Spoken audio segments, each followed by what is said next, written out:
दोस्तों, जब भी हम इंजीनियरिंग की बात करते हैं तो सबसे पहले हमारे दिमाग में आता है computer engineering, electrical, mechanical, chemical. और यही सारी इंजीनियरिंग हमेशा से पॉपुलर इंजीनियरिंग रही हैं। लेकिन आज के टाइम में एक और इंजीनियरिंग है जो बहुत ही ज़्यादा ट्रेंडिंग में है और बहुत ही ज़्यादा पॉपुलर हो रही है, और वो है food technology. Yes, food technology आज बहुत ही ज़्यादा पॉपुलर हो रही है because of the increase in the demand of packed food. जैसे जैसे हमारा consumption of packed food increase हो रहा है, वैसे वैसे फूड टेक्नोलॉजी की वैल्यू दिन प्रतिदिन बढ़ती जा रही है। तो आज के वीडियो में हम डिस्कस करेंगे food technology, myths and realities. तो बने रहिए इस वीडियो में।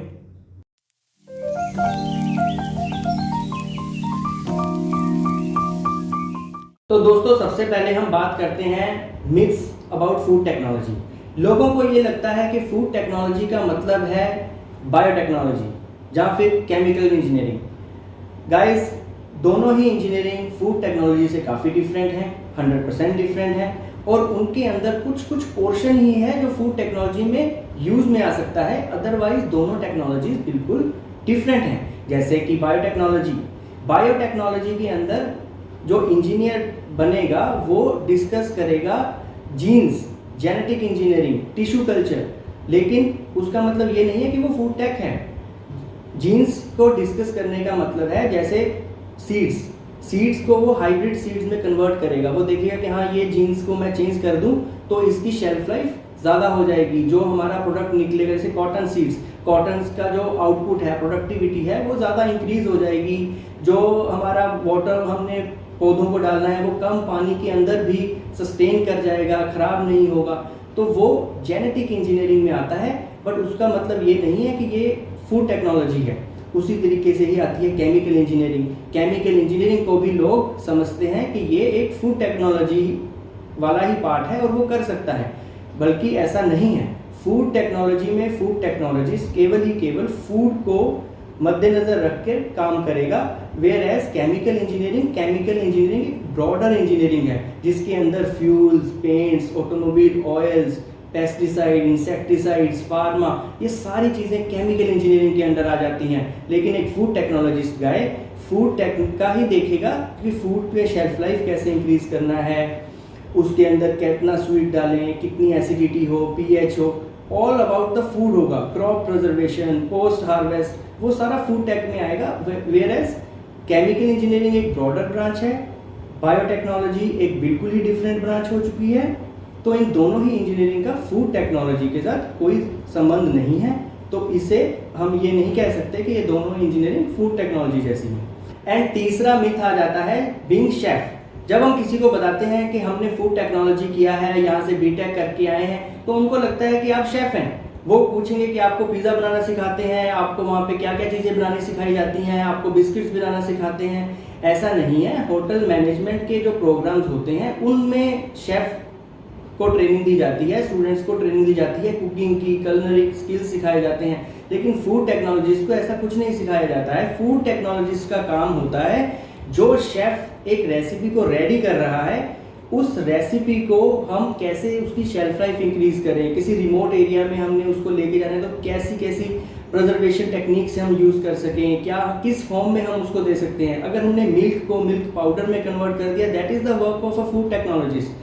लेकिन मिल्क से रसगुल्ला बनाना is not the work of food tech. हाँ, रसगुल्ला शेफ ने बना दिया है, उस रसगुल्ले को 1 साल तक प्रिजर्व करना है तो फूड टेक उसमें हेल्प करेगा कि हाँ, आप कैनिंग करिए, आप इतना पीएच हमने मेंटेन करना है, इतना शुगर कंटेंट मेंटेन करना है। लेकिन किसी रेसिपी को बनाना या किसी होटल इंडस्ट्री में काम करना, वो सारा शेफ एंड होटल मैनेजमेंट के जो स्टूडेंट्स रहते हैं उनका फंक्शन चला जाता है, ना कि फूड टेक का। तो अभी आपको पता लग गया होगा कि बायोटेक्नोलॉजी, केमिकल इंजीनियरिंग और being chef is all different from the food technology.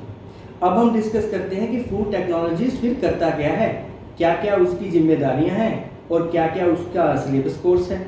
अगर हम फूड टेक्नोलॉजिस्ट के ऑब्जेक्टिव्स देखें तो मेजरली 5 ऑब्जेक्टिव्स निकल के आते हैं।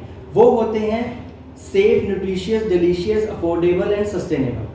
सेफ का मतलब है फूड को सेफ करना, जिसमें कोई बैक्टीरिया कंटेंट ना हो, कंज्यूमेबल आइटम्स हैं, क्योंकि जब भी हम उसको यूज़ करें हम सिक ना हो जाएं, हम इल ना पड़ जाएं।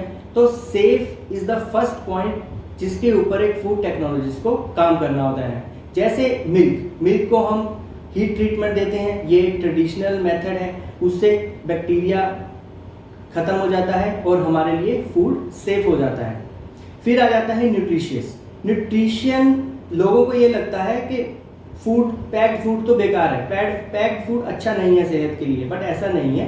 फूड टेक्नोलॉजिस्ट का काम ही है कि उस फूड को अच्छा बनाना। जैसे कि राइस, आजकल राइस आ रहा है, उसको हम फोर्टिफाई कर रहे हैं, फोर्टिफाइड राइस आ रहा है।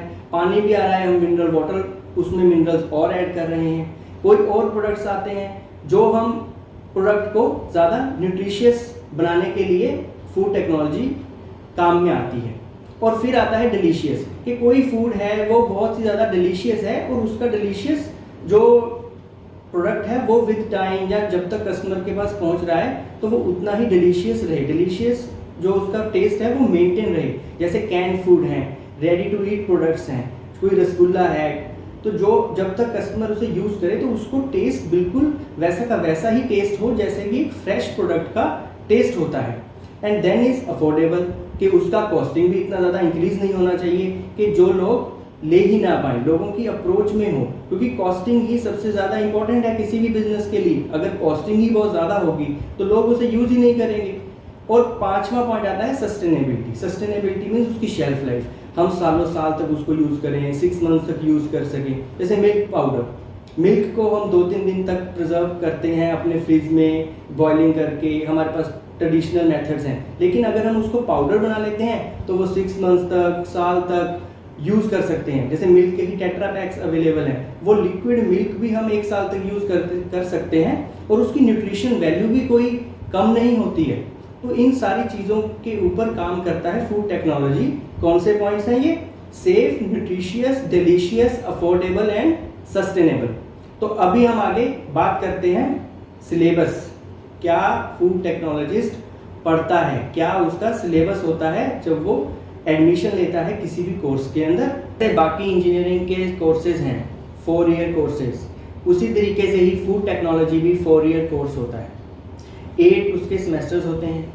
और बेसिकली अगर हम डिस्कस करें सब्जेक्ट कोर्सेज तो वो होते हैं food preservation technique, fruits and vegetable processing, food microbiology, food industrial economics, packaging technology, post harvest technology, food laws, standards and regulations, food business plan development, plant design, product development. Means food technology में आपको complete course करवाया जाता है, starting from the R&D, जो कि हमारा microbiology and बाकी subjects use होंगे कि हमारा प्रोडक्ट को किस तरीके से बनाना है, कौन सा बैक्टीरिया उसको ख़राब कर रहा है। देन प्रिजर्वेशन टेक्निक्स, कौन सी प्रिजर्वेशन टेक्निक से हम उस स्पॉइलेज को रोक सकते हैं। देन द प्रोडक्शन पार्ट, कौन सी मशीनरी में कौन सा प्रोडक्ट हम बना सकते हैं, मास प्रोडक्शन कैसे होगा। देन प्लांट डिज़ाइन, एक प्लांट को चलाने के लिए कौन कौन सी चीज़ें का यूज़ होगा, कैसा लेआउट बनना चाहिए, कहाँ से पाइपलाइन आएगी, कहाँ बॉयलर लगेगा। देन इकोनॉमिक्स, कितने मोमेंट्री, कितना पैसा लगेगा, कहाँ कहाँ से हमने सारा का सारा अकाउंट्स जो देखना है वो भी सारा इसी कोर्स में आ जाता है। बिजनेस प्लान डेवलपमेंट, अगर जो एंटरप्रेन्योरशिप करना चाहते हैं उसके लिए भी सेमेस्टर में, लास्ट सेमेस्टर में, फाइनल ईयर में सब्जेक्ट्स होते हैं जो आपको बताते हैं कि how to make the business plan, आपको किस तरीके से प्रोजेक्ट रिपोर्ट बनानी है। तो ये सारी की सारी चीज़ें इस फूड टेक्नोलॉजी के अंदर आपको बताई जाती हैं। चाहे वो पैकेजिंग की बात हो, because some packagings are there जो शेल्फ लाइफ को ही इंक्रीज कर देते हैं। सपोज कि आप वैक्यूम पैकिंग कर रहे हैं तो वैक्यूम पैकिंग से लेके आपको जिप पाउचेस, जार्स, पेट जार्स, HDP, ग्लास जार्स, आपको सब चीज़ों का नॉलेज दिया जाता है कि कौन सी चीज़ से आपका फूड ज़्यादा बेहतर हो सकता है, ज़्यादा उसकी प्रिजर्वेशन हो सकती है, ज़्यादा सस्टेनेबिलिटी हो सकती है।